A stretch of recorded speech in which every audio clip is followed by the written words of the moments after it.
Bien, buenas tardes a todos ustedes. Hoy vamos a tocar el tema de la planeación de la demanda y en esta clase 5. La demanda o la planeación de la demanda es una función dentro de la cadena de suministro que es de las más importantes y absolutamente necesaria, ¿no? Toda organización, toda empresa tiene que considerar dentro de sus actividades, ¿no? Que inclusive pueden tratarse en el ámbito estratégico, ¿no? El análisis de la demanda, ¿no? ¿Por qué? Porque este es un elemento que va a permitir hacer la planificación, ¿no? Como pueden ver ustedes en la diapositiva, la administración de la demanda o el pronóstico de la demanda sirve como input en los procesos de planificación como el de ventas y operaciones, ¿no? El SOP por sus siglas en inglés, y también para la programación maestra de la producción, ¿no? Es el detallado ya de lo que tiene que producirse para poder atender la demanda que se ha planteado realizar, ¿no? Evidentemente todo esto entra dentro del SOP, lo vamos a ver más adelante al final de esta clase, de manera somera también, porque no nos da el tiempo del curso como para explayarnos, ¿no? Esto de aquí lo van a poder ver un poco más a detalle en el curso siguiente de técnicas de operaciones, pero aquí como este curso integra varias funciones dentro de la cadena de suministro, pues es complicado ampliarse demasiado. Entonces, pero es importantísimo la parte de pronóstico, que es la que vamos a ver justamente hoy. Bien, entonces, eh, ¿por qué es importante el análisis de la demanda? Es justamente porque es el resultado del análisis de lo que nos dice el mercado, ¿no? El mercado es lo que mueve una organización y sus planes, evidentemente, a determinar justamente las proyecciones de ventas que se planteen, ¿no?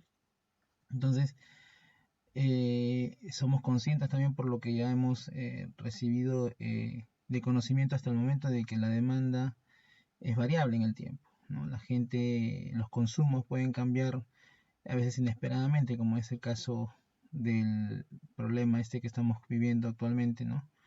Con el aislamiento social, ¿no? Entonces, muchas empresas que habían hecho planificaciones para todo el año, ¿no? Probablemente ahora estén viendo planes contingentes, ¿no? De cómo agenciarse para volver a operar, no perder lo que en un momento se planificó realizar. De la planificación, evidentemente, es algo que tiene que revisarse periódicamente. Tampoco es que exista un solo plan, un solo análisis de la demanda, se establezca un solo pronóstico, ¿no? No funciona así, ¿no? Es una revisión periódica, ¿no? De cómo se va comportando el mercado para poder ir afinando justamente, ¿no? De los otros recursos que se requieren, ¿no? En el caso del pronóstico de la administración de la demanda, nos interesa mucho por el tema de la relación que tiene con el plan de operaciones, ¿no? De ventas y operaciones, y con el plan maestro de producción también, ¿no? Justamente por el tema de los recursos, las capacidades que uno tiene que programar para poder llevar a cabo esa producción para cumplir el pronóstico de la demanda. Nos vamos un poquito más allá entonces y como hemos dicho, la administración o la planificación de la demanda nos va a servir para la programación de la producción, ¿no? Digamos, el plan macro en ese sentido de producción es el plan maestro de producción, que ustedes pueden ver acá en la parte superior, ¿no? El MPS, en las siglas en inglés, Master Production Schedule. Eh, este plan director es detalle de la producción que se va a realizar para un producto determinado en un tiempo, ¿no? Que normalmente son semanas, quincenas, meses más o menos, ¿no? Y que se va afinando evidentemente cada cierto tiempo, ¿no? ¿Por qué es importante este plan? Porque, como verán o pueden apreciar ustedes aquí, sirve para la elaboración de otros planes, como por ejemplo el MRP, ¿no? El requerimiento de los materiales, ¿no? Si ya tengo mi producción, lo que se va a producir en una semana, pues puedo calcular, ¿no? La cantidad de componentes que se van a requerir para cumplir esa producción, ¿no? Entonces, es importantísimo también eso porque evidentemente esto está asociado a la gestión de compras, ¿no? Si no existen los materiales necesarios para cumplir esa producción, pues se van a generar órdenes de compra a los proveedores para poder, digamos, tener los materia prima necesaria para ello. También tiene que ver el plan maestro de producción con la evaluación de la capacidad. ¿Qué cosa es esto? Bueno, toda empresa tiene una capacidad instalada, ¿no? Por así llamarlo, ya más o menos la palabra misma lo dice, ¿no? Es la cantidad de maquinaria, podríamos decir, ¿no? Y de recursos, ¿no? Y de turnos que tiene o dispone la organización para poder llevar a cabo la producción, ¿no? Hay dos tipos de evaluaciones de capacidad, una que es general, ¿no? Infinita se puede decir, ¿no? Podemos producir todo, pero la otra capacidad, la que se va ajustando, tiene mucho que ver ya con las restricciones que cuenta la organización, ¿no? En cuanto a maquinarias, capacidades y horarios también, ¿no? Es ahí donde se toman decisiones, por ejemplo, de si no se llega a la producción requerida, pues se tiene que tercerizar, ¿no? Luego, con el MRP, evidentemente hemos visto ya la planificación de materiales y capacidad que genera finalmente las compras necesarias para poder llevar a cabo la producción. Bien, ¿para qué sirve o no nos sirve la administración de la demanda, ¿no? ¿Cuál es el rol? Sirve para establecer el enlace entre el mercado y la empresa, ¿no? Tema de manejo de inventario sobre todo.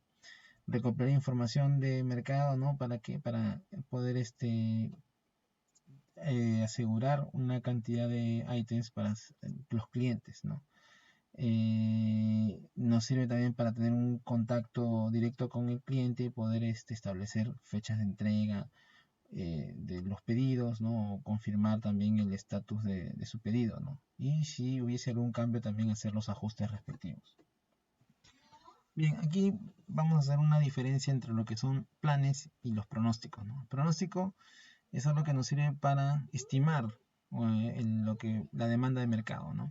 No es algo fijo, exacto, ¿no? Siempre está sujeto a un sesgo o a error también, ¿no? Y normalmente se utiliza cuando deseamos cuantificar la demanda, sobre todo de, de productos que tienen demanda independiente, es decir, dependen del mercado, ¿no? De la decisión de compra del consumidor o del cliente. Los planes, por otro lado, son una respuesta ya de la empresa a la demanda que se estima, ¿no? O sea, cómo vamos a afrontar ese pronóstico, ¿no? Y este sí es más controlable, ¿no? El plan se puede controlar. También se aplica planes a los productos, ¿no? O componentes que tienen un comportamiento de demanda dependiente, ¿no? Y esto de independiente dependiente lo vuelvo a recalcar acá porque sí lo vimos en un curso anterior, ¿no? Que por ejemplo si la demanda hicimos el ejemplo creo de los automóviles, ¿no? La compra de un automóvil o la demanda de compra, ¿no? Por los automóviles es independiente, pero depende del mercado en sí, de los clientes que tengan poder adquisitivo para hacer la compra de un vehículo. Las empresas que fabrican estos vehículos, pues una vez que se determinan los pedidos, pueden hacer su plan, ¿no? De componentes, ¿no? En base a la cantidad de vehículos que van a fabricar, ¿no? Y ahí hacen una instrucción tipo MRP, ¿no? Para poder determinar cuántos componentes de cada tipo van a requerir para construir o cumplir con la demanda o el pronóstico que se ha establecido, ¿no? Como ejemplo vemos aquí el tema de la ropa de invierno, que sabemos que la compra es estacional, ¿no? Poco antes de que comience la estación invernal aumenta la demanda de este tipo de producto y sin embargo el plan de producción para este tipo de ropa podría ser constante en el tiempo, ¿no? ¿Y esto para qué? Para justamente no esperar a última hora y hacer la producción para el invierno, ¿no? Sino digamos, hacer una producción constante durante el año de manera de que antes de que empiece la estación, ¿no? Se pueda contar con el stock suficiente de acuerdo a lo que se ha pronosticado, ¿no? Bien, y viendo la planificación, eh, digamos, de la capacidad de acuerdo a los pronósticos, lo que se da realmente en el tiempo es el crecimiento de las órdenes de los clientes, ¿no? Una orden de un cliente es algo concreto, algo real. Eso sí no es pronóstico, ¿no? Esa es realidad, es la cantidad de productos que están solicitando nuestros clientes, ¿no? y conforme va pasando el tiempo hacia la derecha, pues las órdenes se van convirtiendo, ¿no? El pronóstico se va convirtiendo en órdenes, ¿no? Entonces los pronósticos son consumidos por las órdenes de compra porque se es cada vez más certero, ¿no? O el cliente define realmente la cantidad exacta de producto que requiere, ¿no? Entonces, como no se puede prever, los pronósticos nos sirven de alguna manera de guía, ¿no? Para establecer la capacidad y también para hacer la planificación de la producción hacia futuro. ¿Y de qué manera se van consumiendo los pronósticos por las órdenes? Bueno, también conversamos en la parte de distribución que las empresas están en constante, digamos, esfuerzos de conocer cómo está yendo la demanda, ¿no? En el día a día, ¿no? A través de qué cosa dijimos, de la información que está en el punto de venta, ¿no? Este tipo de transferencia de información desde el punto de venta hacia el fabricante va a permitir de que las órdenes se consoliden y digamos, se tenga una cifra certera de lo que se va a vender más allá de lo que se ha pronosticado, ¿no? Entonces, ese conocimiento es el adicional que ayuda justamente a las órdenes que ya son concretas. Una orden es un pedido que ya llegó a la empresa, se tiene un pedido de un cliente, pero el resto de lo que se va produciendo y se va concretando está en base a la información que está viniendo del mercado del día anterior, ¿no? Y que uno puede planificar, ¿no? De esa manera va avanzando en el tiempo y las órdenes van consumiendo los pronósticos. También hacemos una distinción de lo que es demanda y lo que son las ventas, ¿no? La demanda es la cantidad de bienes o servicios solicitados por los consumidores, ¿no? Que es una cantidad potencial, ¿no? Lo que el mercado puede comprar, ¿no? Y la venta es lo que efectivamente ha comprado el consumidor, ¿no? Lo que se ha pagado por un producto, ¿no? Son dos cifras que podrían coincidir, ¿no? Pero no necesariamente en el tiempo. Establecida esta diferencia entre demanda y ventas, puede darse el caso en que la empresa no pueda entregar la cantidad de productos que demanda el mercado, ¿no? Con lo cual existirá una demanda insatisfecha, ¿no? Que esta demanda insatisfecha se convierta en pérdida de ventas es relativo, podría darse, pero también puede ser que haya que se difiere en el tiempo el pedido. No sé qué decir que este pedido se puede atender, digamos, a futuro, ¿no? En un futuro cercano, evidentemente, pero no se pierde la venta, sino se desplaza, ¿no? En el tiempo. Cuando hablamos de plan de producción, ¿no? Y eso lo vamos a ver en el capítulo que sigue, en lo que es gestión de stocks. Vamos a hablar de nivel de servicio, ¿no? Cuando tenemos este tema del inventario y cuánto se decide, en qué porcentaje se decide satisfacer la demanda, ¿no? Si es total o solamente parte de ella. Entonces, si una empresa decide basar su análisis de demanda en las ventas que se van dando día a día, pues puede cometer un error, ¿no? No necesariamente se refleja lo mismo, ¿no? Puede haber un aumento, un pico en la demanda y esto sí generaría lo que se denomina pérdida de ventas. En el mejor de los casos, si sucede esto, no se perdería la venta, pero sí se podrían diferir, ¿no? En realidad, como vamos a ver en los modelos que vamos a ver a continuación en esta clase, la demanda o el pronóstico de la demanda tiene que basarse en las ventas, pero no al 100%, ¿no? Deben de considerarse otros aspectos que van a permitir justamente poder prevenir estos picos o valles en el comportamiento del mercado. Bien. Y entonces hacemos pronósticos para productos con demanda independiente, ¿no? Estamos hablando de los productos terminados que tiene la empresa. Se requiere o es lo ideal que los pronósticos no sean sesgados, ¿no? Que no obedezcan a cierta tendencia o cierta creencia, ¿no? Que se basen en lo posible en data fidedigna, ¿no? Y liberada, digamos, de apreciaciones probablemente, ¿no? Vamos a ver más adelante los tipos de pronósticos. Evidentemente hay cualitativos y cuantitativos, ¿no? Evidentemente los cuantitativos son los que de alguna manera evitan justamente este problema del sesgo, ¿no? Se requiere una planeación por tipo de canal de distribución, si es recomendable, porque igual si la empresa vende electrodomésticos, si lo hace a través de tiendas de muebles, ¿no? O con otro tipo de productos, la demanda que se obtenga ahí no es la misma que si lo hace como marca privada, ¿no? Con tiendas especializadas en solo electrodomésticos, ¿no? Evidentemente las cantidades van a diferir una de otra, ¿no? Se podría llegar hasta ese nivel y se recomienda justamente que los pronósticos se hagan por tipo de canal de distribución también. Luego tenemos los principios del pronóstico, ¿no? Los pronósticos, para empezar, no son exactos, ¿no? Porque se trata de predecir el futuro, ¿no? Y siempre está sujeto a un tipo de error. Todo pronóstico, por lo tanto, debe incluir un porcentaje estimado de error o de desviación.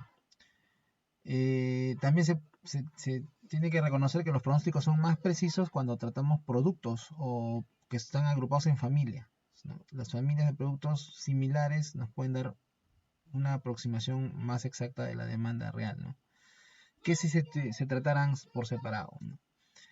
Y el otro aspecto tiene que ver con el tiempo, ¿no? Si estamos más cerca al periodo que queremos estimar, por ejemplo, la demanda del día siguiente o de la semana siguiente, es mucho más exacto que hacerlo para un plazo un poco mayor, ¿no? Del mes siguiente, o del trimestre siguiente, o del semestre siguiente, ¿no?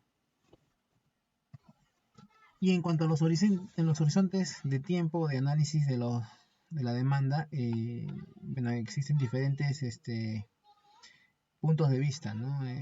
Podrán encontrar en los libros que puedan revisar diversas horizontes, pero los que vamos a tratar aquí para al nivel del curso es el de muy corto plazo, estamos hablando de semanas o mes, ¿no? Y el de corto plazo, que es hasta al año, ¿no? Anual, ¿no? Entonces, como verán, los pronósticos no pueden ser pues para 2 años, 3 años, ¿no? Eso no funciona. Son análisis que se hacen realmente en el muy corto plazo porque están sujetos a ajustes, justamente para evitar errores o contingencias, ¿no? Cuando no se atiende o tenga un caso de venta perdida o diferida, ¿no?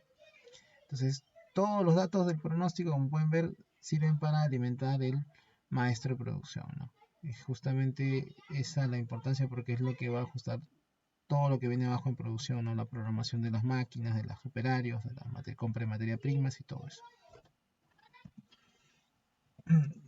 Y aquí tenemos las características de la demanda, ¿no? Son 4 y les recomiendo que recuerden esto porque si han sido preguntas de evaluaciones, ¿no?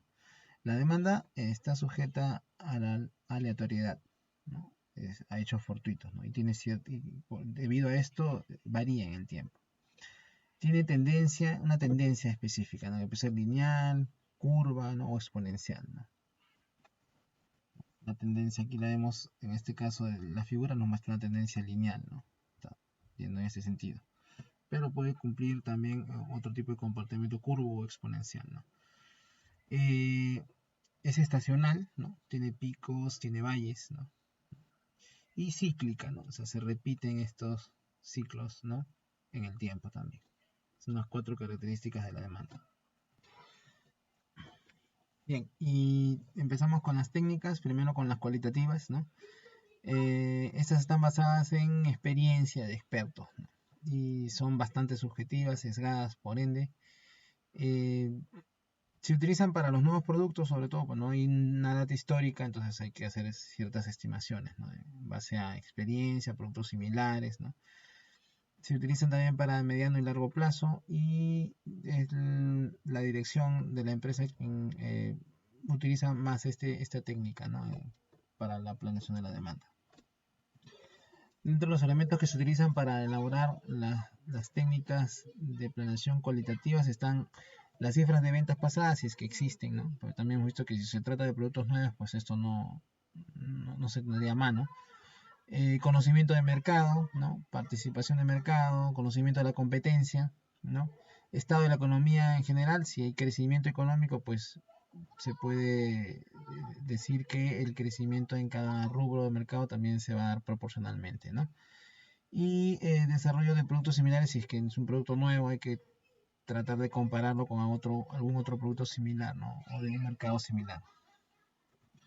Luego tenemos las técnicas cuantitativas, ¿no? En este caso las extrínsecas. Quiere decir que la información que se recolecta es externa a la empresa, ¿no?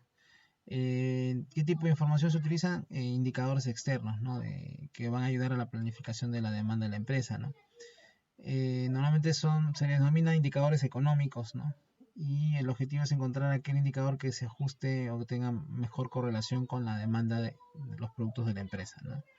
Por ejemplo, la venta de ladrillos versus construcción de casas, ¿no? Si el sector inmobiliario aumenta, pues la empresa que fabrica ladrillos puede estimar que la demanda va a crecer proporcionalmente, ¿no?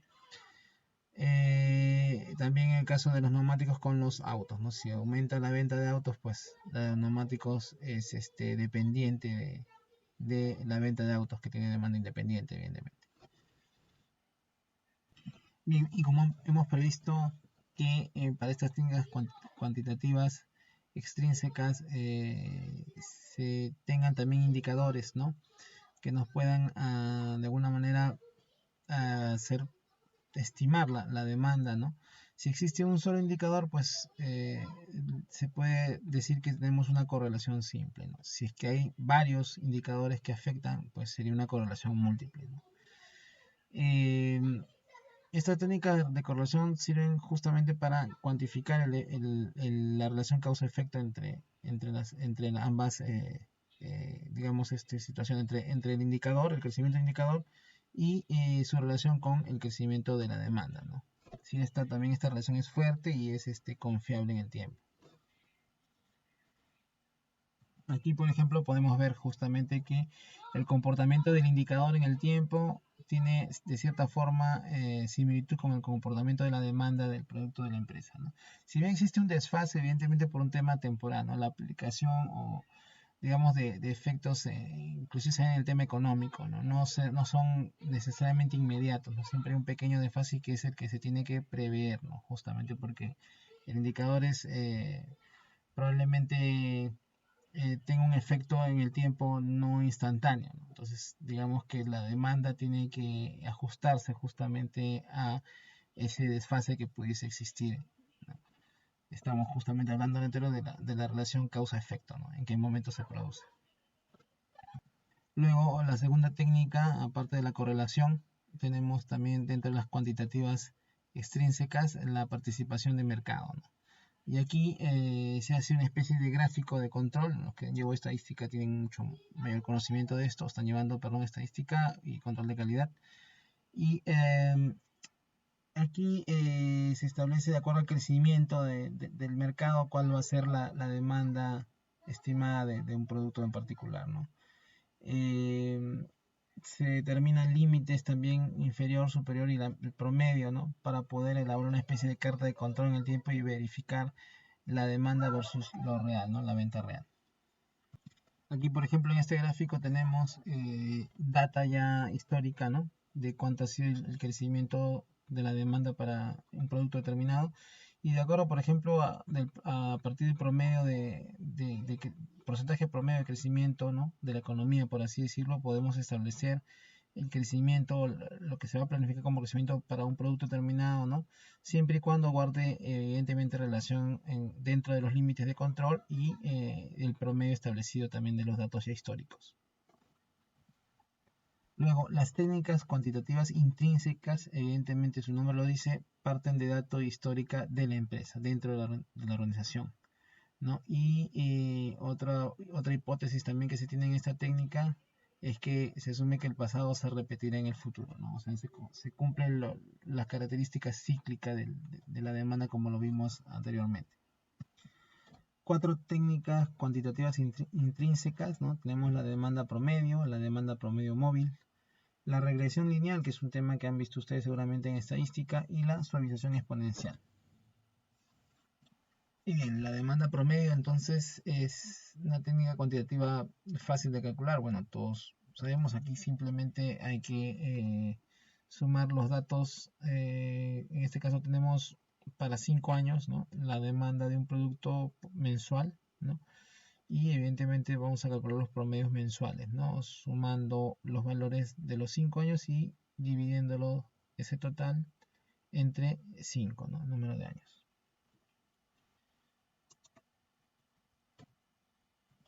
Luego tenemos el método del promedio matemático móvil, ¿no? Y este es aplicado sobre todo para productos cuya demanda no sufren fluctuaciones aleatorias. Aquí lo que se trata es de tener los datos más recientes, ¿no? Valorarlos más, ¿no? Es decir, se va tomando el dato más cercano al que se quiere pronosticar y se elimina el dato más antiguo, ¿no? De esta manera un poco se actualiza la data para poder ser más certeros en el cálculo del pronóstico. En este caso tenemos un ejemplo. Aquí nos piden el pronóstico para el periodo 8, ¿no? Teniendo 5 datos, bueno, hacemos inclusive el último más reciente, el del periodo 7, ¿no? Cuya venta real o dato real ha sido 2600, ¿no? Y el dato antiguo del periodo 2 lo dejamos de lado, ¿no? Entonces tomamos los 5 últimos periodos, ¿no? Empezando el 7, 6, 5, 4 y 3, ¿no? Sumamos y lo dividimos entre 5, y ese es el pronóstico para el periodo 8. Ahora aquí tenemos el promedio móvil ponderado, ¿no? Para 5 periodos igualmente, ¿no? Y donde a diferencia del anterior, lo que hacemos aquí es darle pesos a cada uno de los datos, ¿no? Evidentemente se le da mayor peso al dato más reciente. En este caso el periodo 7 de 2600 le estamos poniendo que ese dato tiene un 35% de peso, ¿no? Y así sucesivamente se le asignan pesos a los datos más antiguos, obviamente va bajando, ¿no? Siempre el dato más fresco tiene el porcentaje más alto, ¿no? El dato más lejano, en este caso el periodo 3, que es 2000, tiene un peso más pequeño, que en este caso es de 5% nada más. Ojo que aquí no tienen que dividir nada, simplemente se multiplican los valores reales de las ventas que se están presentando por sus respectivos porcentajes, ¿no? Y eso nos va a dar el pronóstico del periodo 8 que nos están solicitando. Luego tenemos la regresión lineal, ¿no? Y como verán, los datos de la demanda que queremos calcular se ajustan a una curva, en este caso es una recta, mejor dicho, que tiene esta ecuación, ¿no? Y donde I justamente es el valor que se va a pronosticar, ¿no? Y está conformado por una secante A más la pendiente por la variable X, que en este caso es el tiempo, ¿no? Cada uno de los periodos, sea mensual, trimestral. Para el cálculo de los componentes de esa ecuación, de esa recta, están estos componentes A y B, están aquí las fórmulas. Este método, imagino, ya todos lo conocen, ¿no? Digamos que no ha sido evaluado, no se evalúa normalmente dentro del curso porque se entiende que esto ya lo manejan, inclusive no solamente la regresión lineal, sino también la que tiene relación curvilínea, ¿no? O exponencial. Pero igual lo presenta aquí como parte de los métodos, las técnicas cuantitativas intrínsecas, ¿no? Luego aquí vemos que lo que se ajusta, ¿no? Este es el comportamiento que tiene la demanda, un comportamiento lineal, y los valores que se van obteniendo obviamente se van ajustando a esa recta, ¿no? Luego acá hay un ejemplo que ha sido extraído del libro de Chase, ¿no? Donde igual piden el cálculo del pronóstico de ventas en los trimestres 13, 14, 15 y 16, ¿no? Tenemos datos hasta el trimestre 12, ¿no?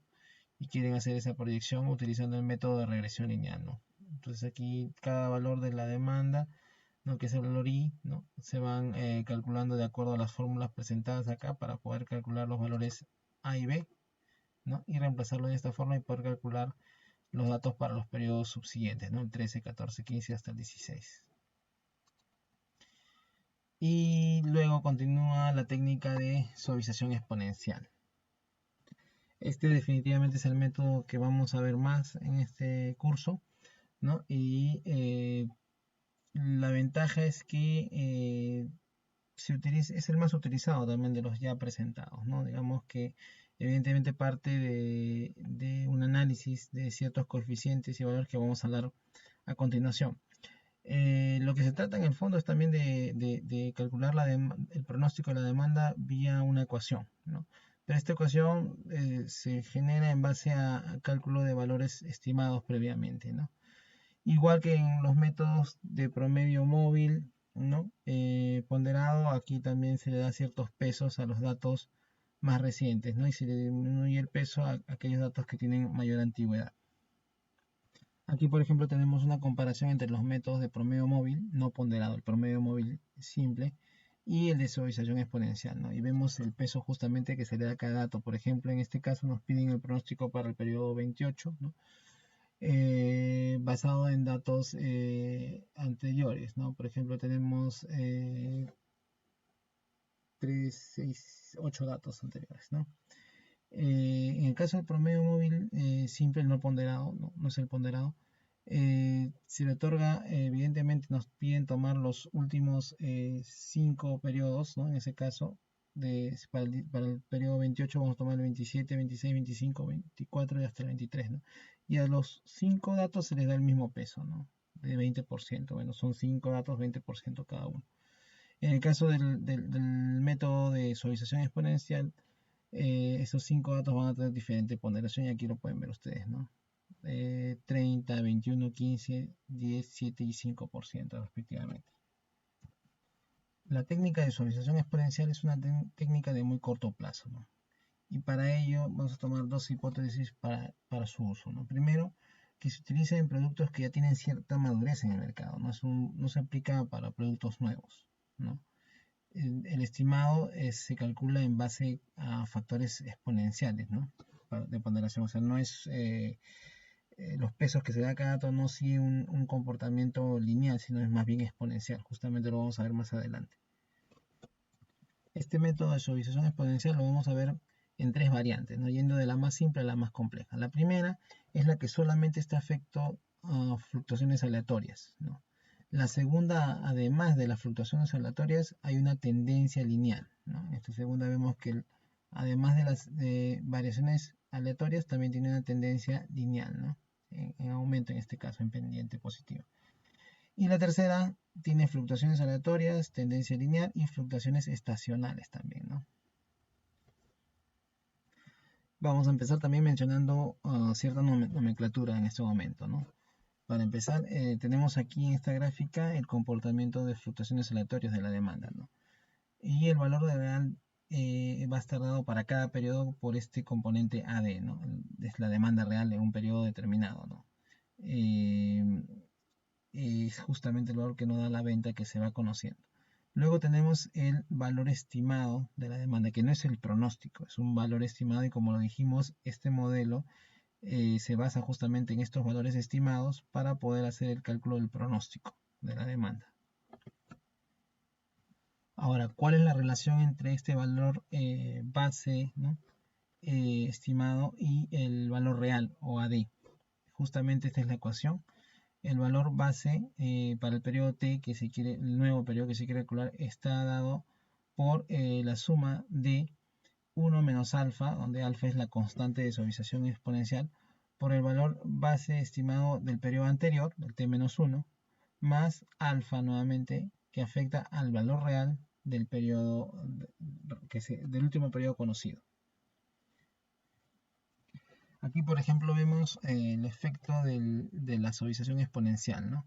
Asumamos un alfa de 0.05, ¿no?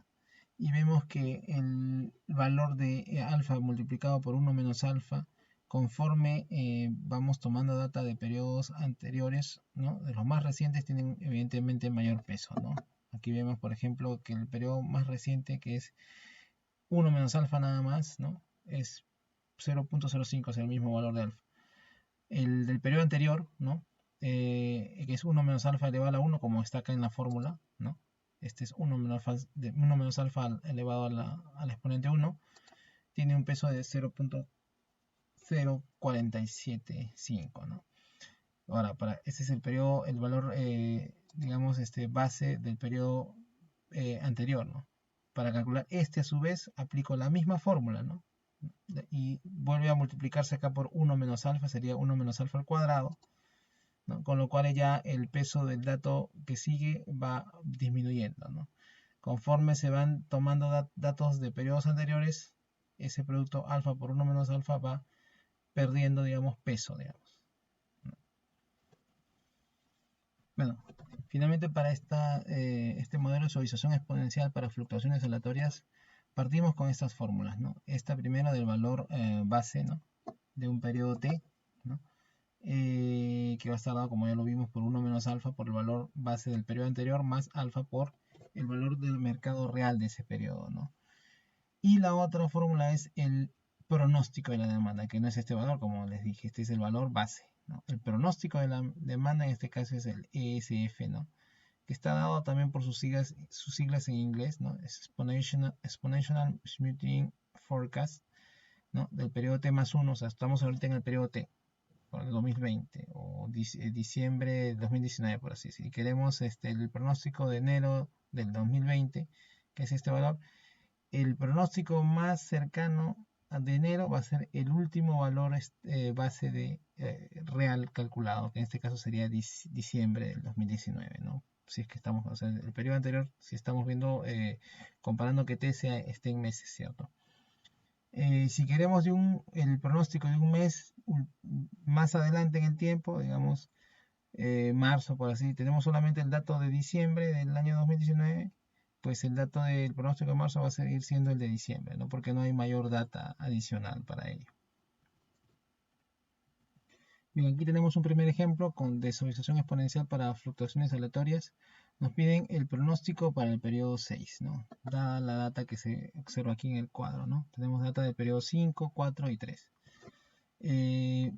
Como sabemos, lo que nos están pidiendo es el ESF del periodo 6, ¿no? Esto es lo que nos están pidiendo, ¿no?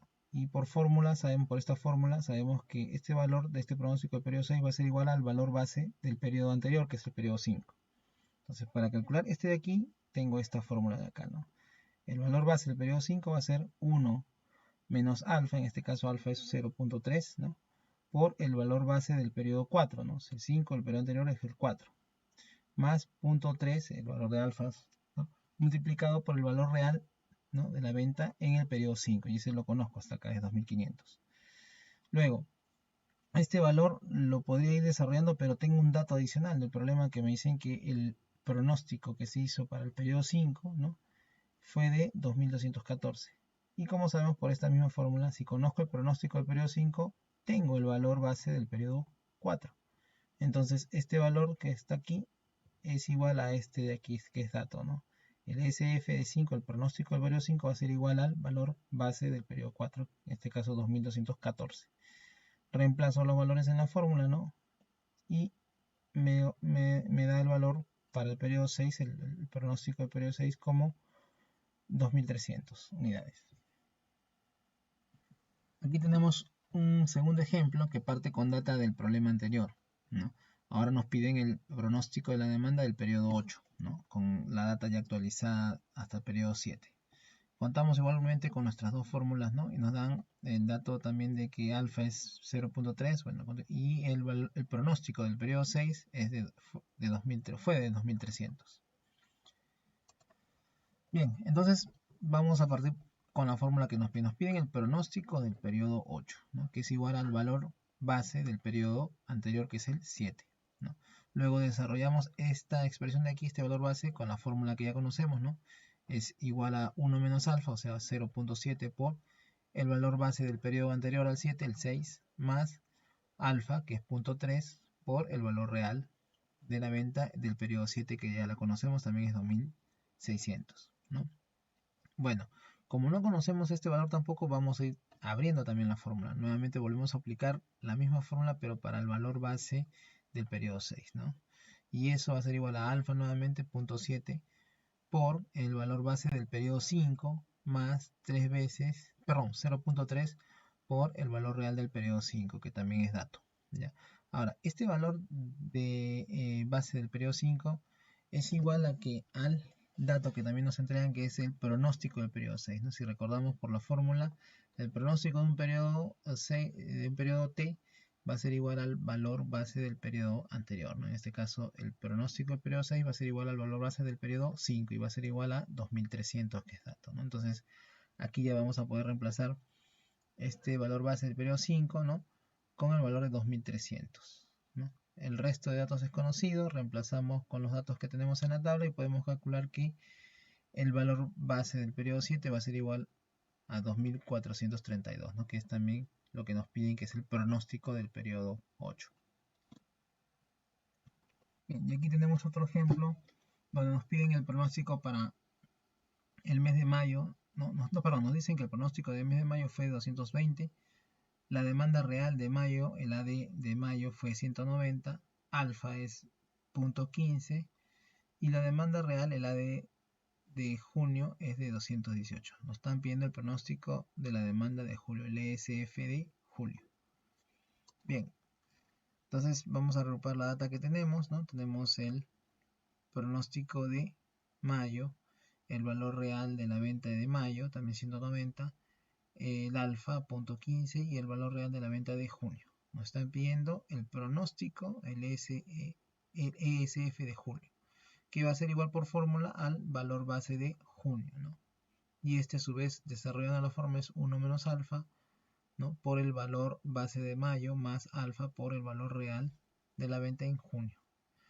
La mayoría son datos, menos evidentemente el valor base de mayo, ¿no? Vamos a igual reemplazar estos datos, ¿no? 1 menos alfa, si alfa es 0.15, 1 menos alfa es 0.85, por desarrollo del valor base de mayo, ¿no?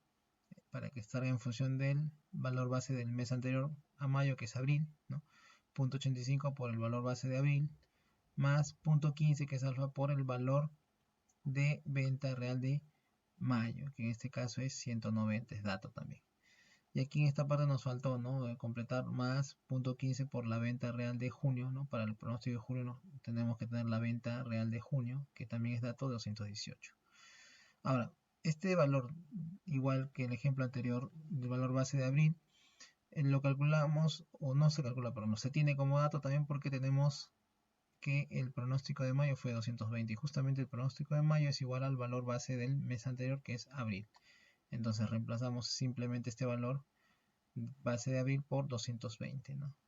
Con lo cual, efectuando los cálculos, nos va a dar que el pronóstico para el mes de julio va a ser de 215.9 y aquí se redondea, ¿no? Ya dado que la demanda son por productos enteros, la idea es la respuesta con números enteros, ¿no? En este caso sería 216. Bien, y aquí vamos a ver el segundo modelo de suavización exponencial, ¿no? Que considera tanto las fluctuaciones aleatorias de la demanda y la tendencia lineal, ¿no? Acá están las fluctuaciones aleatorias y también la tendencia lineal. Y aquí, a diferencia del modelo anterior de solamente fluctuaciones, considera evidentemente un factor adicional, ¿no? Que es justamente el factor de la tendencia, ¿no? Y esa tendencia se va a calcular de la siguiente forma, ¿no? Va a ser la diferencia, ¿no? De los valores base o estimados, como quieren, valores base, porque viene del inglés basic value, ¿no? B grande, B chica, basic value, valor base del periodo y el periodo anterior, ¿no? Este va a ser el factor de tendencia. Y entonces a partir de ahora, cuando calculemos el pronóstico, ya no va a ser como en el caso anterior de las fluctuaciones aleatorias, que solamente era el último valor base, ¿no? El pronóstico del periodo T es el último estimado, digamos, ¿no? El último valor base calculado. En este caso hay un factor adicional que va a ser la tendencia justamente.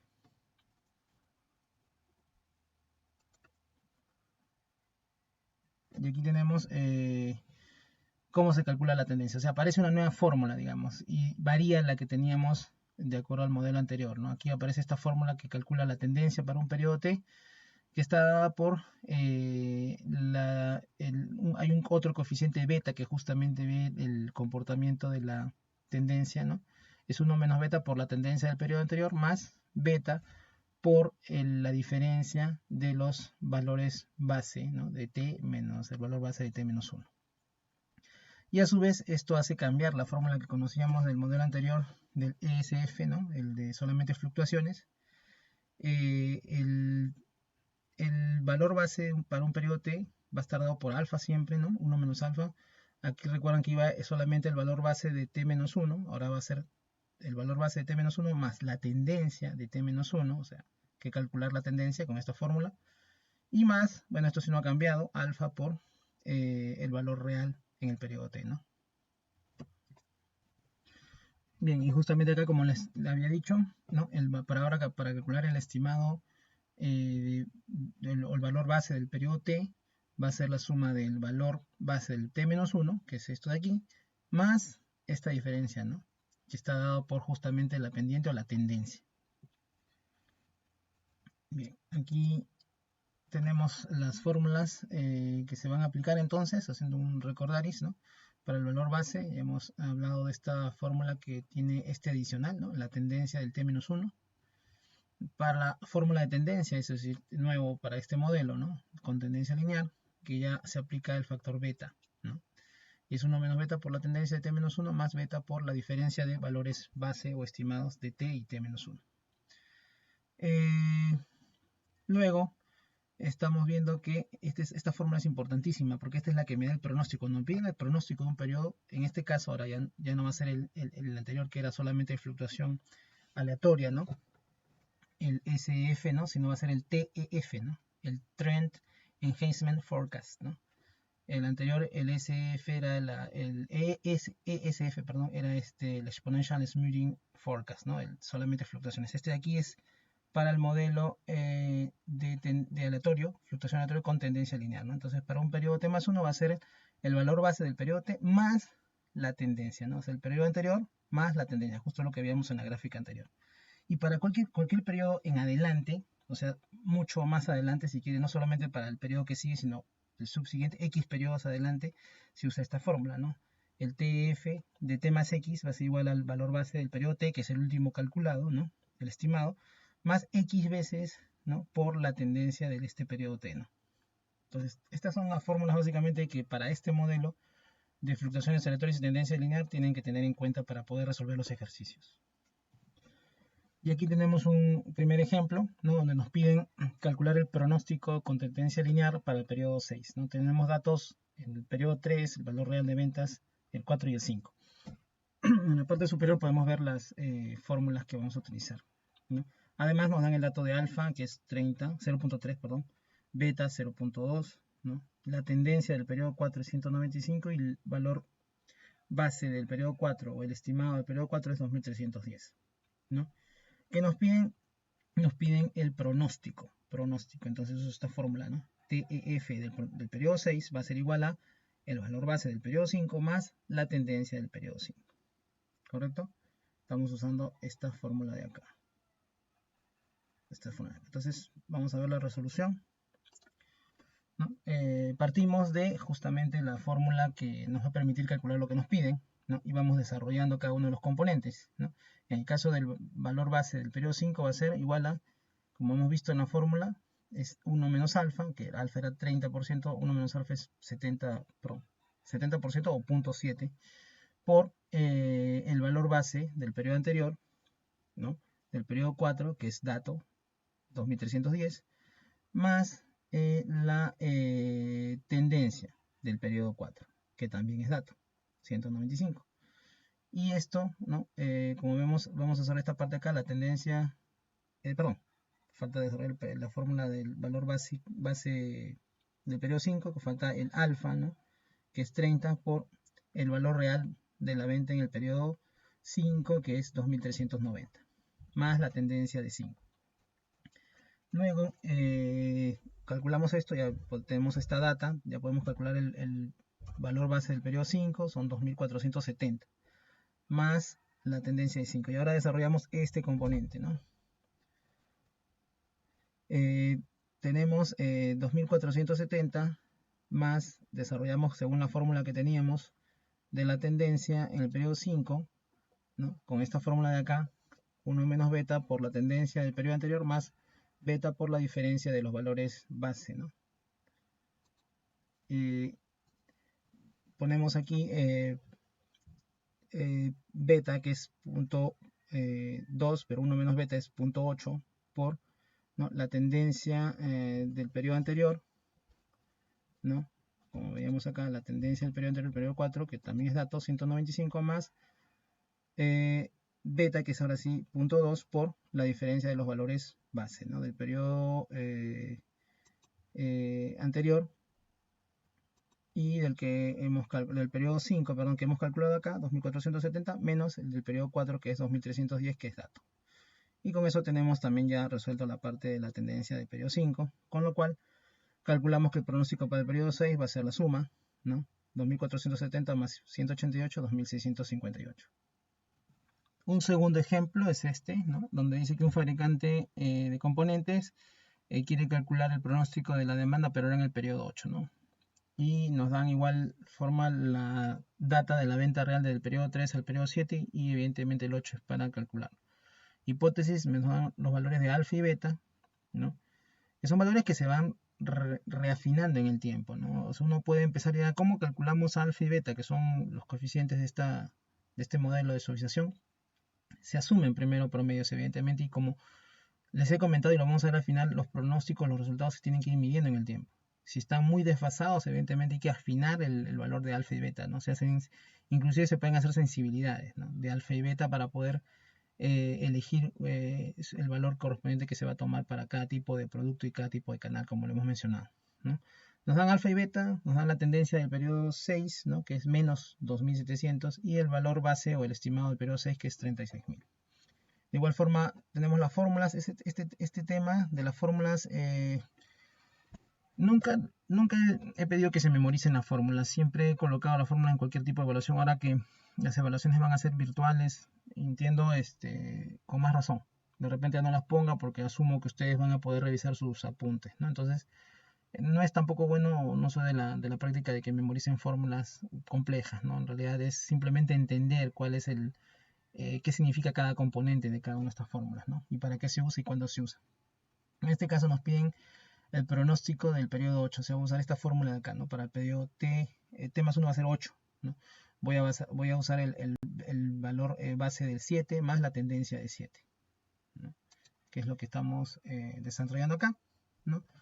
Entonces, igual que el ejemplo anterior, vamos atacando componente por componente, ¿no? De aquí primero, el valor base del periodo 7 va a ser 1 menos alfa, que era 0.30, ¿no? 0.7 por el valor base de 6, más la tendencia de 6, más alfa, que es 0.30 por el valor real en el periodo 7, ¿no?, que es justamente 35.125, ¿no? Lo traslado directamente acá y bueno, como todos los valores son conocidos, ¿no?, porque tengo el valor base de 6, es dato, 36.000, tengo la tendencia de 6, que es menos 2.700, entonces puedo calcular el valor base del periodo 7 fácilmente.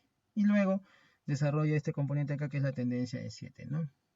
Aquí está el resultado del valor base de 7, que va a ser 33.848, más, ahora desarrollo la fórmula para la tendencia de 7, ¿no? Era beta, ¿no? 1 menos beta, beta era 20 por 0.2, 1 menos beta 0.8, por la tendencia del periodo 6, más dos veces en este caso, perdón, dos veces, no, 0.2 por la diferencia de los valores base del periodo 7 y el periodo 6, ¿no? Este de aquí, el periodo 7 lo acabo de calcular, ¿no? Justo es 33.848. Y este de aquí es dato, ¿no? Entonces es reemplazar básicamente los datos que tenemos ya. 0.8 por menos 2.700 más 0.2 por la diferencia de 33.848 menos 36.000. Y esto nos da el pronóstico, el TF del periodo 8, igual a 31.258. Como ven, siempre es bueno redondear también, pero si hablamos de productos, ¿no?, se entiende que son unidades enteras, no pueden haber decimales. Probablemente si ustedes quieren hacer cálculos y quieran usar uno o dos decimales, creo que es suficiente, ¿no? Pero en la respuesta final siempre tienen que dar si son números enteros, porque se trata de artículos, no hay artículos, fracciones de artículo en todo caso. Bien, y ahora vemos el último de estos modelos de suavización exponencial, que es el que incluye los tres efectos, ¿no? Las fluctuaciones aleatorias, la tendencia lineal y además las fluctuaciones estacionales, ¿no? Y justamente ahora que ingresa este nuevo componente, este nuevo factor, perdón, se crea otra fórmula más, ¿no?, para calcular justamente el efecto de la estacionalidad, ¿no? Y se crea también el tema de un índice que es M, en este caso, que vamos a denominar M como los periodos de revisión, que no es necesariamente el periodo anterior a T, ¿no? Digamos, cuando estábamos usando las fórmulas de los modelos anteriores, decíamos, ¿cuál es el pronóstico del periodo T? Bueno, usábamos el anterior inmediato, ¿no?, el T-1, ¿no? En este caso no es T-1 lo que vamos a utilizar, sino va a ser el F, o en este caso el F es el factor justamente de estacionalidad, el F de T menos M, donde M es digamos, el número de periodos en los cuales se realiza digamos, cada M periodo se realiza una revisión del pronóstico, ¿no? O sea que dice que el anterior a T es T menos M y el anterior a T menos M es T menos 2M, ¿no? Entonces, no es que sea el inmediato anterior, sino es la última revisión que se hizo del modelo de pronóstico estacional. Aquí nos muestra la diapositiva la fórmula para justamente el factor de estacionalidad, ¿no? Es aparte, como lo habíamos visto en la anterior, de tendencia lineal había el factor tendencia, ahora es el factor estacional F, y aparece otro nuevo indicador, otro índice que es gamma, ¿no? Es el factor de estacionalidad del periodo T es 1 menos gamma por el factor estacional de T menos M, o sea, no es el periodo T menos 1, es T menos M cuando se hizo la revisión última anterior, ¿no? Pueden ser 6 meses, 5 semanas, 4 semanas, ¿no? Dependiendo cómo se... Esto es dato, evidentemente, también del análisis. Más gamma por, y ahora multiplicamos el valor real del periodo T, ¿no? La venta real, entre el valor base del periodo T. ¿Correcto? Este para el cálculo del factor estacionalidad. Nuestra fórmula que nos ayuda a calcular el estimado o el valor base para un periodo T va a sufrir también un cambio, ¿no? Como pueden apreciar, sigue siendo 1 menos alfa por el valor base del periodo T menos 1 más la tendencia de T menos 1, porque también tiene el efecto de tendencia este modelo, ¿no? Más alfa por el valor real, que antes solamente era esto, dividido entre el factor de estacionalidad de T menos M, ¿no? Cuando se hizo la última revisión. Y aquí el resumen de las fórmulas, ¿no? Ya hemos visto la del valor base para un periodo T, el de la tendencia que se sigue aplicando obviamente porque todavía está ese efecto en este modelo, ¿no? Este modelo tiene los 3 efectos, también se incluye la tendencia y con el respectivo beta, ¿no? Que eso ya lo hemos revisado en el modelo anterior. Y adicionalmente el factor de estacionalidad que también ya hemos visto. Ahora, el cálculo del pronóstico, ¿no? Para este modelo con los 3 factores, digamos, es el TSEF o Trend Seasonal Exponential Forecast.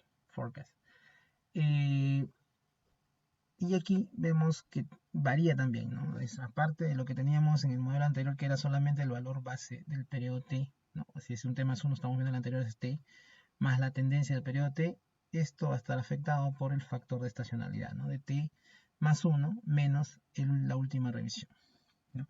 Y si queremos calcular el pronóstico de demanda para un periodo T más X periodos más, ¿no? Vamos a usar esta fórmula, ¿no? Donde la tendencia es la que se multiplica por ese X periodos adicionales, ¿no? El valor base del periodo T más X por la tendencia del periodo T, y este factor cambia también, ¿no? El factor de estacionalidad de T más X menos M. Ya saben que M es el número de periodos después de cuando se hace una revisión del modelo. Y aquí pasamos a ver un ejemplo de este último modelo, ¿no? Dicen que las ventas de un producto están sujetas a fluctuaciones aleatorias y estacionales con tendencia lineal. El modelo completo, ¿no? Con los 3 efectos. Al final del periodo 15 se le pide, ¿no? Estamos al final del periodo 15, se pide calcular el pronóstico de ventas para el periodo 18, ¿no? Los datos que son disponibles se muestran aquí en la tabla. Tenemos ventas reales del periodo 13, 14 y 15. Tenemos los pronósticos, el TSEF, ¿no? Del periodo 14 al final del 13 y del periodo 16 al final del 14. Además de los factores alfa, beta y gamma, ¿no?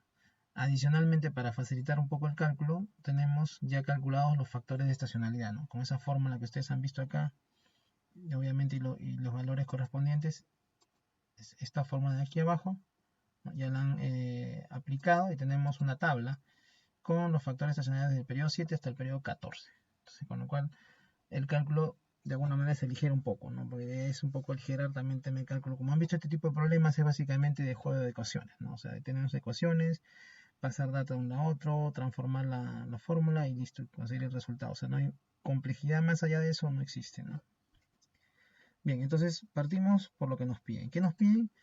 El pronóstico del periodo 18, ¿no? El pronóstico de y es el TSF de 15, porque estoy al final del periodo 15, ojo, ¿cierto? Hemos dicho que estamos al final del periodo 15 más 3, porque 15 más 3 da 18, justo el periodo que nos piden para hacer el pronóstico.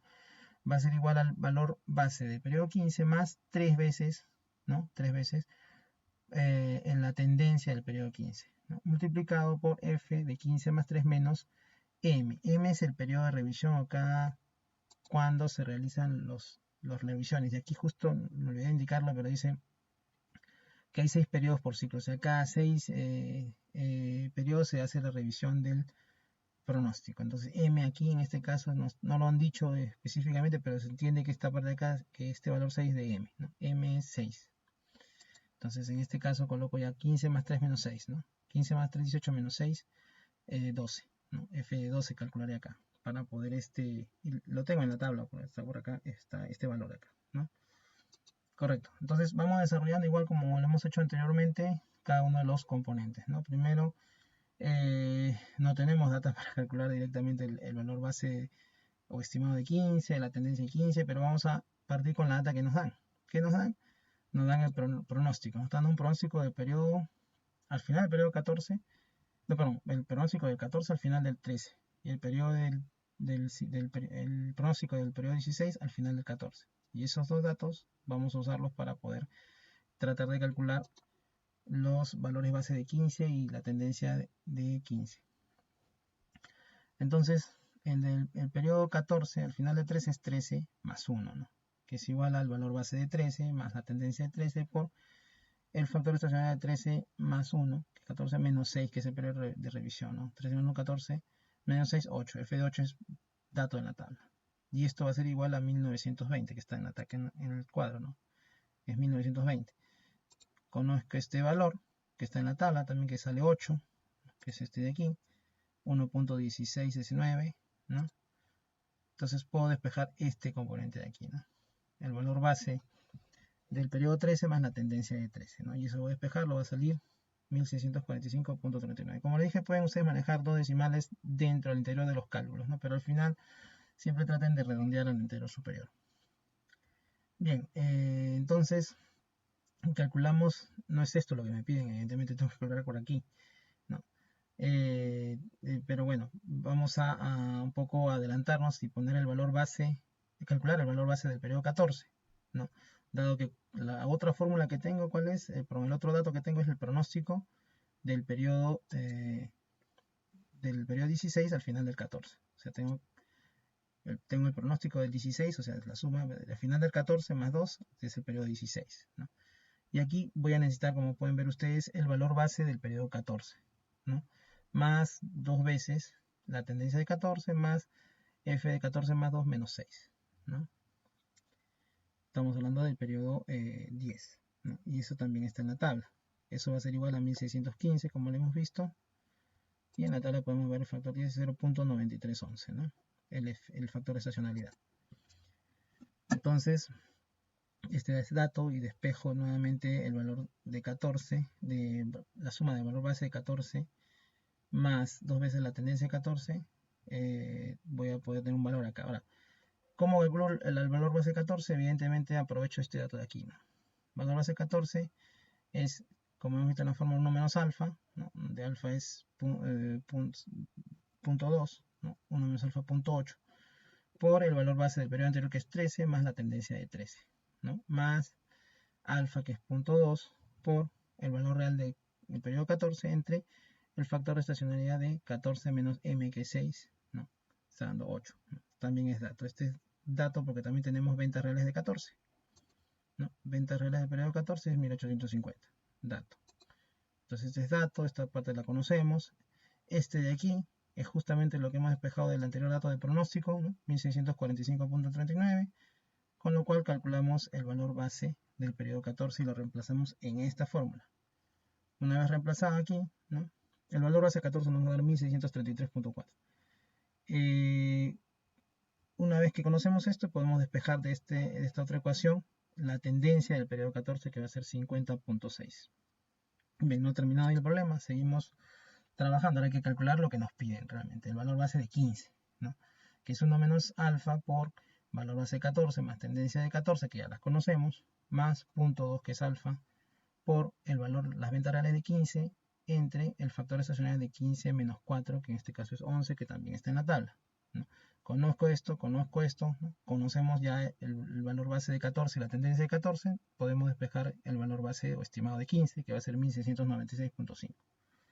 La tendencia de 15 también la podemos calcular, ¿no? Tenemos beta, que es 0.3, la tendencia de 15 menos 1, que es 14, ¿no? que es dato también, ya lo hemos calculado, más 0.3, ¿no? Que es el valor de beta, por la diferencia de valores base, ¿no? Del periodo 15 menos el periodo 14. También son datos ambos, acá tengo el de 15, lo acabo de calcular, reemplazo este aquí, 14 lo conozco, la tendencia de 14 conozco, entonces puedo calcular la tendencia de 15 que va a ser 54.35. Ya con estos dos datos voy a la fórmula inicial, ¿no? Esta que está acá, ¿no? Y reemplazo los valores que ya son todos conocidos y calculo que el pronóstico del periodo 18 va a ser 1661.3 por redondeo al entero inmediato superior, 1662 sería la respuesta.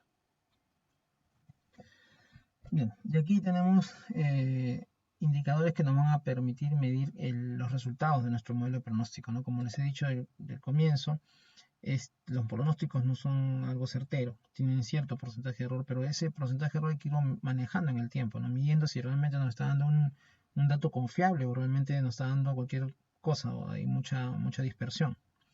Entonces hay dos indicadores, en realidad son tres, pero el tercero está en función de estos dos que se muestran aquí, que es el sesgo y la desviación media absoluta, ¿no? Quizás muchos lo conozcan, ¿no? Hay otras medidas más seguramente, ¿no? Pero esta es la que vamos a ver a nivel de curso, van a ser estas tres, ¿no? Y el sesgo se calcula haciendo la sumatoria de todas las diferencias de los pronósticos, ¿no? De los pronósticos, que en este caso se ha puesto el SF, ojo, pero puede ser, recuerdan es el primer modelo solamente de fluctuaciones aleatorias, pero este dato también puede ser del pronóstico con TF o con TSF, ¿no? El que tiene tendencia lineal o también el que tiene tendencia lineal, fluctuación aleatoria y el estacional, ¿no? O sea, el que tiene los tres efectos, el que tiene los efectos o el que tiene solamente el efecto de fluctuación, cualquiera de esos tres que hemos visto puede entrar acá. Y cada uno de esos datos que hemos calculado, ¿no? Se resta por su valor real, o sea, lo que yo pronostiqué menos lo que realmente se dio en la demanda, cómo se presentó la demanda, cada uno. Y esas diferencias las sumo y las divido entre el número de datos que tengo, evidentemente, y eso me va a dar el sesgo. La desviación media absoluta no es lo mismo. Y aquí tengan cuidado porque muchos, cuando he hecho esta pregunta en prácticas, en exámenes, tienen la tendencia a errar aquí siempre. No piensan que no, es lo mismo, es lo mismo. No, pues porque aquí podrían haber diferencias negativas, ¿cierto? Pero aquí ya están en valor absoluto. O sea, aquí voy a sumar igualmente las diferencias entre el valor real menos el pronóstico. Me puede dar positivo o negativo cada uno de esos valores, pero siempre van a estar por un valor absoluto. No es el valor absoluto al final, es el valor absoluto de cada componente, ¿no? De cada t. Y luego esos valores positivos los sumo y los divido entre el número de datos que se están tratando, periodos, ¿no? Entonces, esta fórmula me da la desviación media absoluta.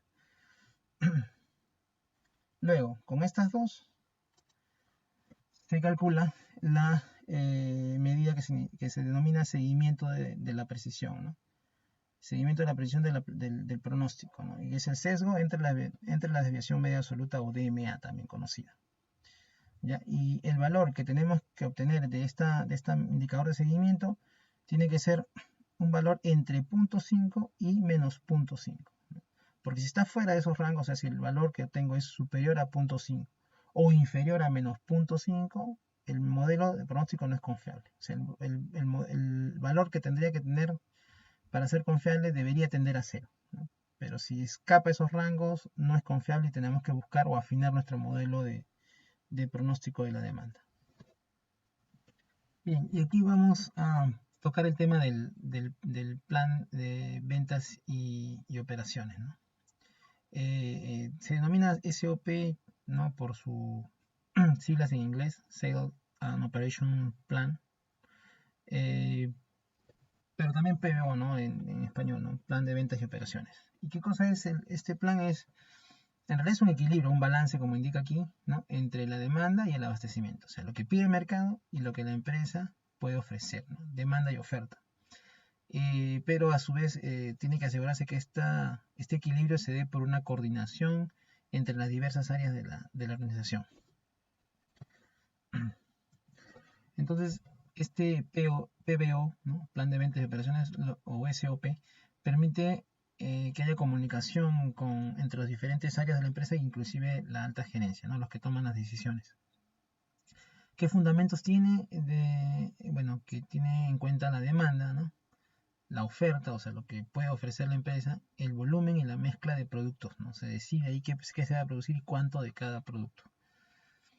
Coordina planes de la empresa, sí. Obviamente con este dato, una vez que se han conciliado deseos con posibilidades, pues no se llega a un acuerdo la parte comercial y la parte operativa y pueden establecer más allá de este punto sus propios planes, ¿no? Los de ventas van a establecer sus ventas, ¿no? Sus crecimientos, sus metas para cada mes, ¿no? Probablemente ya van haciendo el disgregado de lo que van a vender en el año, su plan de ventas. Los de producción igual, ¿no? Hacen su plan maestro de producción, como lo hemos visto al inicio, que es la base fundamental para después hacer todo lo que tiene que ver con planificación de capacidades de la organización para llevar a cabo esta producción y la planificación de recursos también, ¿no? De materia prima, los MRP, que es subsecuentemente si es que hubiese faltante de stock de materia prima, pues se generan los requerimientos de compras de materia prima. Marketing también por su lado va igual a poder establecer sus propios planes de productos, ¿no? Realmente marketing está asociado a promoción de productos, ¿no? A incursionar en nuevos mercados que puede estar asociado, puede ser parte también del área comercial, ¿no? Nuevamente, en la mayoría de organizaciones sí hay una distinción entre lo que es la parte comercial y la parte operativa en general. Y aquí el diagrama que vimos en un inicio también, ¿no? Como vemos, ya hemos pasado esta parte de la administración de la demanda, la planeación de la demanda. Estamos aquí, donde está el plan de ventas y operaciones, ¿no? Desde la conciliación de ambas áreas, ventas y operaciones. Para operaciones le va a servir para su plan maestro de producción o MPS, ¿no? Que luego va a haber tema de capacidad y otros planes aquí abajo. Del lado comercial, el plan de marketing, ¿no? El plan de recursos. Ojo que también eso tiene que ver, a veces están ligados a veces a producción porque no solamente es recursos están hablando de personal sobre todo, ¿no? De gente que hay que contratar para llevar a cabo, de que se tenga que de repente subcontratar, ¿no? Producción que no pueda hacerse dentro de la organización, tiene que haber cierto nivel de tercerización, ¿no? Pero todo esto enmarcado o digamos bajo la responsabilidad de un área estratégica, un área que toma la decisión, ¿no? Bien, aquí hay dos posibles problemas de desbalance, ¿no? Cuando la demanda es mayor que el abastecimiento, o sea, el mercado nos sorprende y no podemos llegar al nivel que nos pide, se afecta el nivel de servicio. Evidentemente los productos no están disponibles para el cliente y estos pueden comprar la competencia, perdemos ventas, ¿no? Se pueden diferir como lo hemos visto también. Mayores costos, ¿no? Sobre tiempo, hay que empujar un poco para que a menguar un poco esa diferencia, ¿no? Y tratar de satisfacer la demanda, nos va a obligar a que trabajemos otros turnos, se trasladen, se haga transporte de mercadería a última hora adicional, eso incrementa también los fletes, ¿no? Y también la calidad podría verse afectada, ¿no? Porque en el momento en que todo se hace apurado para cumplir la demanda no va a esperar al día siguiente, tiene que satisfacerse en el momento. Hay un impacto probablemente en la calidad también de servicio y del producto, están involucrados ambos, ¿no? Si la demanda es menor que el abastecimiento, bueno, lo que vamos a tener ahí es que el inventario va a estar pero sobrando ahí en los almacenes, ¿no? Repletos de producto terminado. Va a haber baja eficiencia, porque para qué producir más, ¿no? Para qué llevar la línea de producción al máximo si estamos sobreestoqueados, entonces va a haber una baja eficiencia de utilización de los equipos probablemente. Va a haber menores ingresos, ¿no? Evidentemente, y baja de moral, ¿no? Cuando las empresas no venden lo que se espera, pues también eso afecta al personal que labora, ¿no? Ven que no están funcionando las cosas como deberían. Bien, y para conocer un poco sobre el proceso de cómo se genera un plan de ventas y operaciones, nos vamos a basar en este caso del autor Tom Wallace, ¿no? Quien ha escrito este libro de Sales and Operation Planning, ¿no? Plan de ventas y operaciones, una guía para ejecutivos, ¿no? El profesor Wallace es docente de la Universidad de Ohio en Estados Unidos. Y él define estos 5 pasos, ¿no? 5 etapas para poder establecer un plan de ventas y operaciones, ¿no?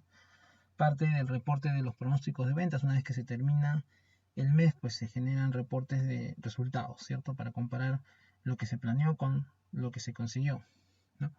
Luego hay una parte donde se planea nuevamente la demanda, se reajusta todo, se revisa, ¿no? ¿Por qué? ¿Cuál ha sido la diferencia, ¿no? El sesgo, la desviación, ¿no? Luego hay inclusive la parte de comercial también hace no me culpa, pero digamos a eso es su balance. Obviamente, de repente se han puesto unas cifras de ventas un poco elevadas e ilusorias, inalcanzables. Se tienen que ajustar también mucho ese tema, ¿no? Se planea el abastecimiento, ¿no? Una vez que se decide que vamos a irlo viendo cada uno a detalle a continuación, ¿no? El abastecimiento. Luego hay una reunión pre-SOP, ¿no? Donde se reúnen justamente las dos áreas de operaciones, ¿no? Que ve la parte de abastecimiento y los de venta comercial o marketing, quienes deciden o quieren impulsar un poco según sus metas, cuánto es lo que se debería producir para vender. Si no llegan a un acuerdo, porque podría acabar ahí, ¿no? Pasan a la reunión SOP ejecutiva donde ya toman la decisión los directivos, ¿no? Ven ahí balance, posibilidades, ¿no? Tercerización, compra de máquinas, ¿no? Reducción de personal, de todo, ¿no? O reducción de las ventas también puede ser, pero aunque difícilmente, normalmente toda empresa industrial comercial está enfocada a tener ventas, ¿no? Empresa que no tiene ventas, pues no hay forma. Entonces ahí se definen los pequeños puntos que no se resolvieron en la reunión anterior y se toman decisiones ya para ejecutarlas. Entonces en la primera fase se genera el reporte de ventas, ¿no? Al final de cada mes y este dato se le alcanza a todos los que participan en la elaboración del SOP, ¿no? En el plan de ventas y operaciones. Luego, como segundo paso, está el tema de la planeación de la demanda. Marketing y ventas hacen su planeación, ven sus modelos, corrigen de acuerdo a la información que han recibido, ¿no? Porque también el tema de marketing es un tema estratégico, ¿no? A veces ellos quieren, bajan precios, ¿no? Cambian los precios, o ven cómo ha reaccionado la competencia para ellos tomar decisiones si es que se embarcan en abastecer una zona o dejar otra, ¿no? Son temas que van cambiando, inclusive dentro del mismo año, digamos, y pueden llevar también a cambios radicales en las cifras planeadas inicialmente, ¿no? Las condiciones económicas del mercado también son influyentes, ¿no? Poder adquisitivo, inflación, todo eso tiene que ver también, obviamente ellos toman en consideración todos estos aspectos, ¿no? Y también lo que reciben de los vendedores, ¿no? De campo, que les dicen, pues obviamente el mercado es así, así, tiene esta particularidad, ¿no?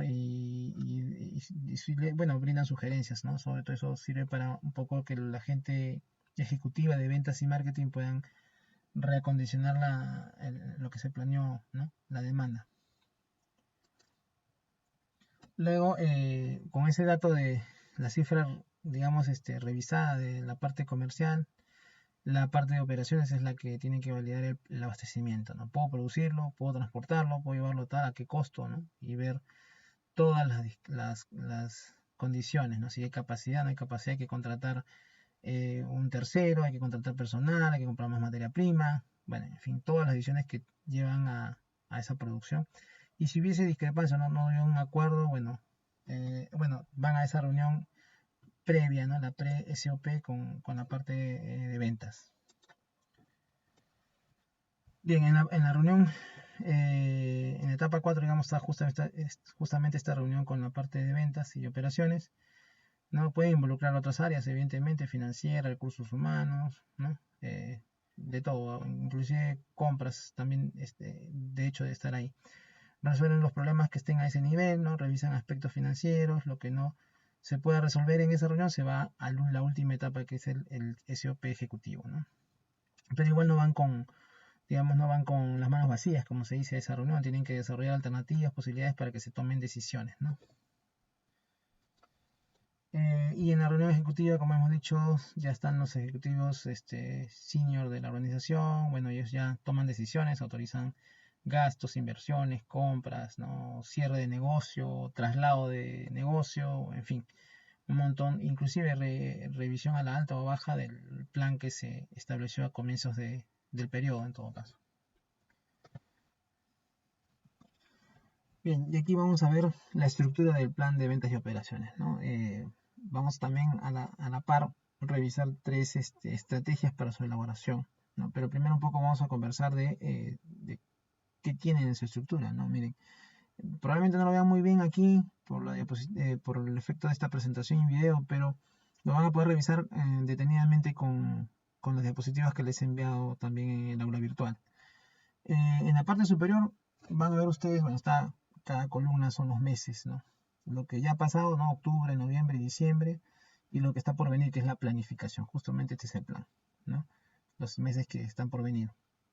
Y dentro al lado, digamos, horizontal, a la izquierda tenemos las ventas, ¿no? Todo esto le compete a la parte comercial, ventas. Las ventas están obviamente en varias formas. En este caso está el pronóstico, ¿no? Lo que se planeó vender, ¿no? En millones de dólares. Por si acaso, los que son unidades están en miles, ¿no? Y obviamente lo que es cifra que indica millones de dólares, ¿no? Está valorizado en todo caso el pronóstico. En unidades, miles de unidades se pronosticó, por ejemplo, estos datos de aquí, todo esto de acá, es lo que ventas dice que va a vender, ¿no? Que es lo teórico.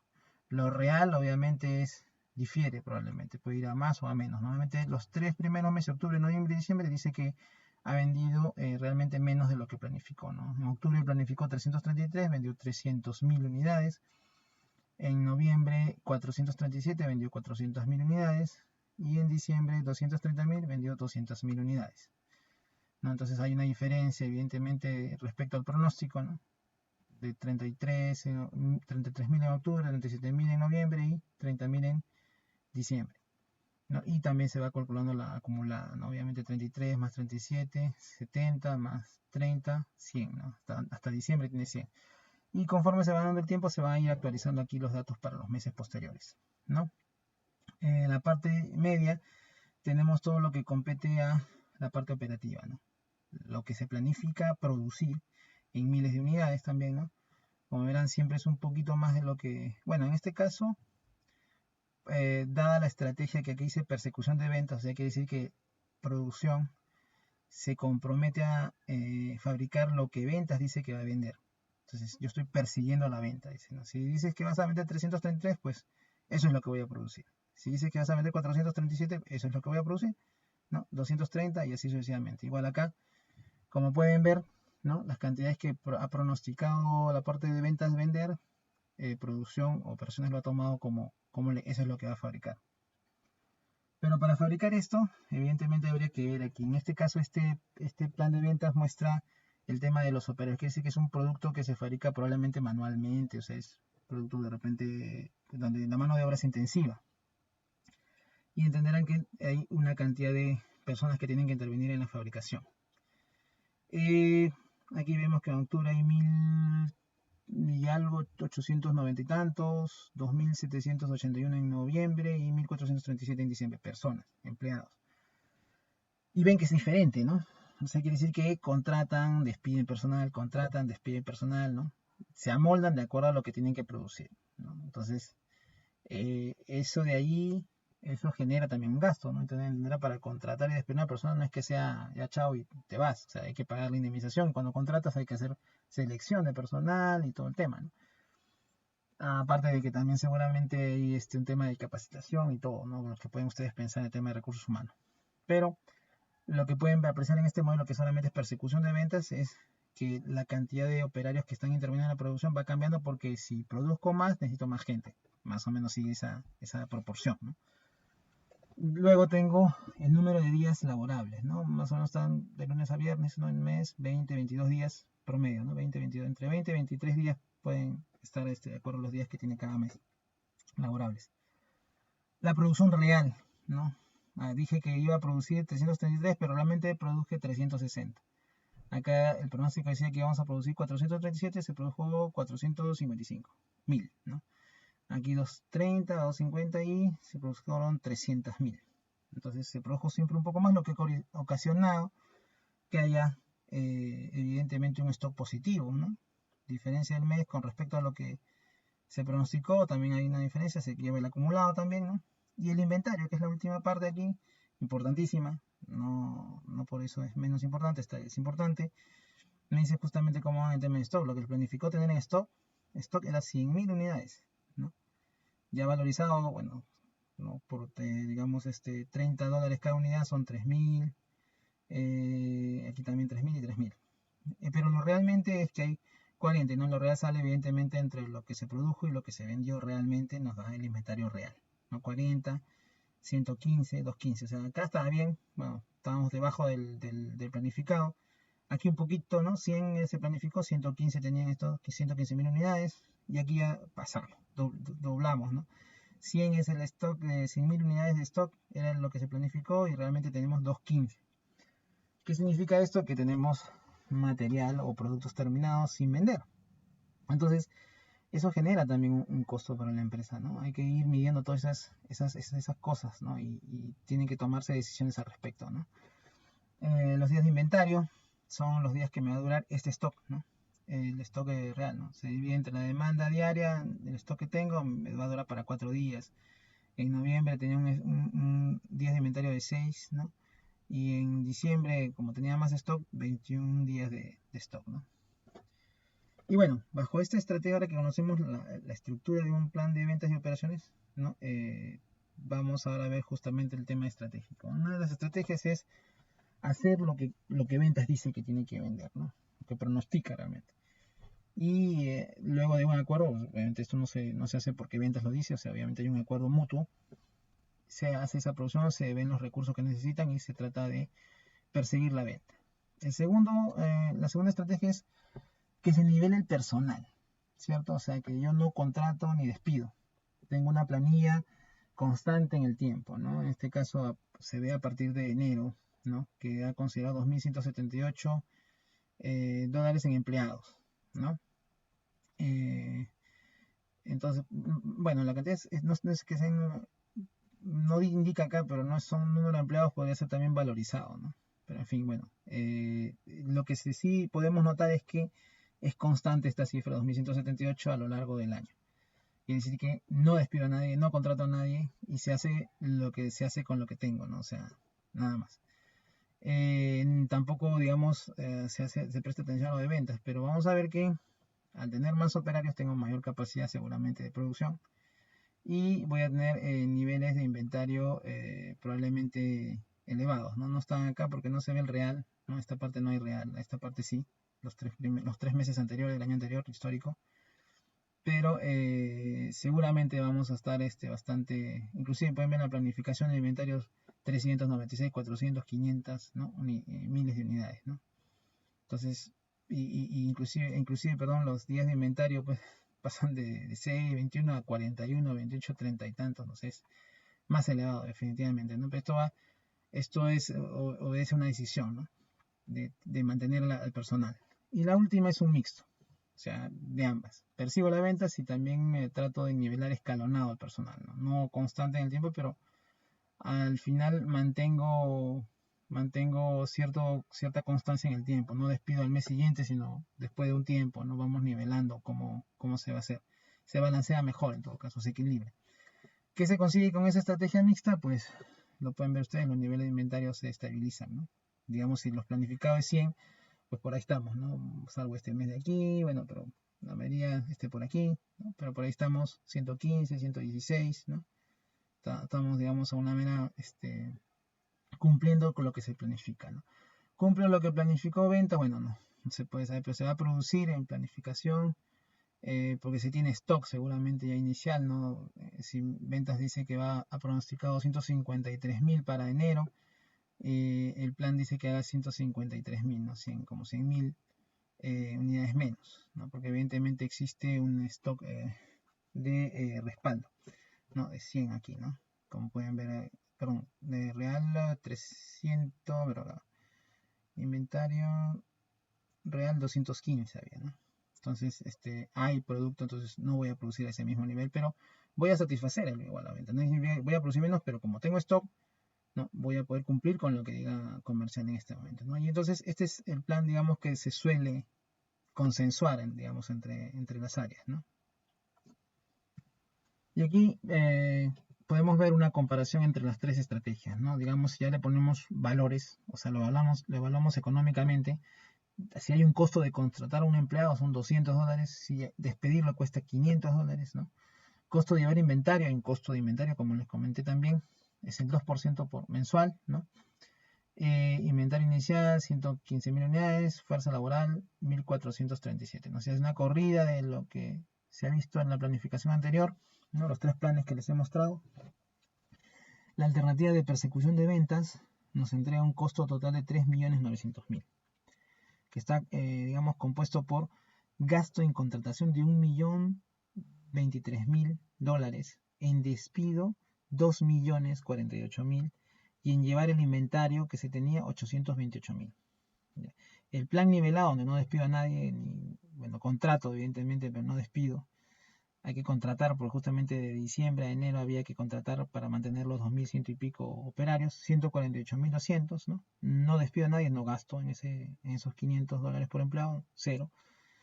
Y llevar inventario, porque veíamos que también, pues, tener gente era para hacerla trabajar y tener stocks. Y si hay stocks o inventario, entonces hay que pagar, porque tiene un costo. Entonces eso sí es 2.914.000, ¿no? Con lo cual esta segunda opción o segunda estrategia nos da un costo total menor que la anterior, sí, de 3.063.000. Finalmente la mixta, que es el consenso normalmente que se llega a dar, es de mantener escalonado el nivel de, o sea, contratar y despedir, pero escalonado, no de un mes a otro, ¿no? No va a despedir ahora para volver a contratar el próximo mes o el mes que sigue, ¿no? Entonces se analiza escalonado, perdón.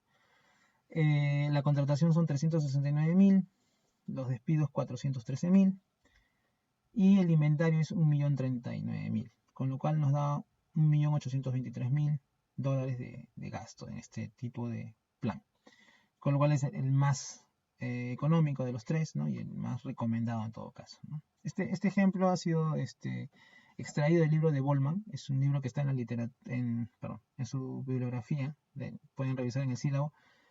Sé que en el aula virtual, perdón, no hay acceso a biblioteca. Vamos a ver si es que es posible de colocarles algún texto adicional para los que quieran un poco reforzar ciertos puntos, porque sí hay ciertos aspectos de este libro, es muy bueno, muy, muy bueno.